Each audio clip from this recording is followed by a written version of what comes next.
अब BP and sugar patients में जो डायबिटिक प्रोन है, इनमें काफ़ी ज़्यादा ये देखा जाता है हमेशा कि जो इन्फेक्शंस ये लोग के अंदर होते हैं वो कई बार नज़रअंदाज कर देते हैं। जैसे मैंने भी बताया है जी, कि कोल्ड ले लीजिए, खांसी बुखार ले लीजिए, आप बहुत हल्के में ले लेते हैं। बिल्कुल। अब इसके कौन से ऐसे वार्निंग साइंस हैं जो बीपी एंड डायबिटिक पेशेंट्स को पता होना चाहिए कि अब हमें डॉक्टर के पास फौरी तौर पर जाना है बोल के?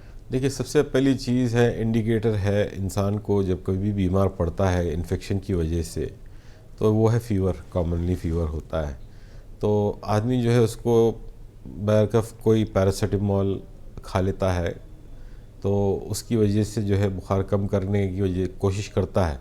और या नहीं तो ये उम्मन आजकल कॉमन प्रैक्टिस हो गई है, जिसको मैं ख़ास तौर से कंडेम करता हूँ कि जाके मेडिकल हॉल से कुछ दवा दे दो, बुखार है, या कई ऐसे जगह चले गए जो क्वालिफाइड नहीं है।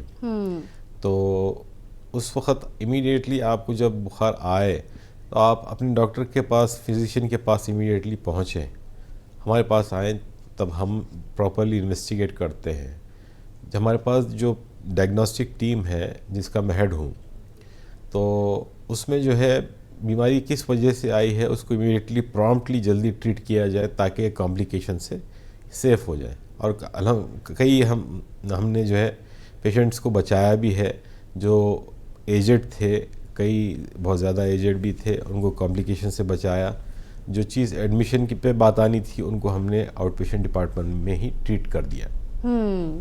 अब बीपी एंड डायबिटीज़ के जो स्पेसिफिक टैबलेट्स होते हैं, ये जो कॉमन इन्फेक्शंस अफेक्ट करते हैं एक पेशेंट को, क्या तो वो उस टाइम पे मेडिसिन जो बीपी एंड डायबिटीज़ के लिए देते हैं वो कंटिन्यू कर सकते हैं, या सिर्फ इन्फेक्शंस के ही टैबलेट्स जो सेपरेट दिए जाते हैं वो उन्हें लेना चाहिए? नहीं, देखिए, जो टैबलेट्स ले रहे हैं वो ले रहे हैं। उमूमन फ़ीवर में आदमी की ग़िज़ा कम हो जाती है, और पर्टिकुलरली डायबिटिक पेशेंट में जो है होता यह है कि ग़िज़ा कम हो जाती है, और अगर गोली अगर खा लें तो उस वक़्त शुगर लो होने के चांसेस हैं। तो उस वक़्त ये कहा जाता है कि डोज़ को थोड़ा सा कम कर लिया जाए, वो अपने फिजिशियन के सुपरविज़न के अंडर ही। और जहाँ पे डिहाइड्रेशन पाया जाता है, फ़ीवर ज़ाहिर सी बात है बॉडी को डिहाइड्रेट कर देता है, और फिर जो है बीपी में भी चेंजेस आते हैं।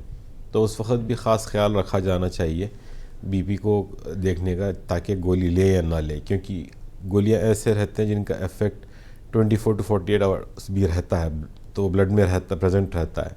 फिर भी अगर गोली खाते रहें तो बीपी लो होने के चांसेस हैं, तो उस बात का ध्यान रखना है।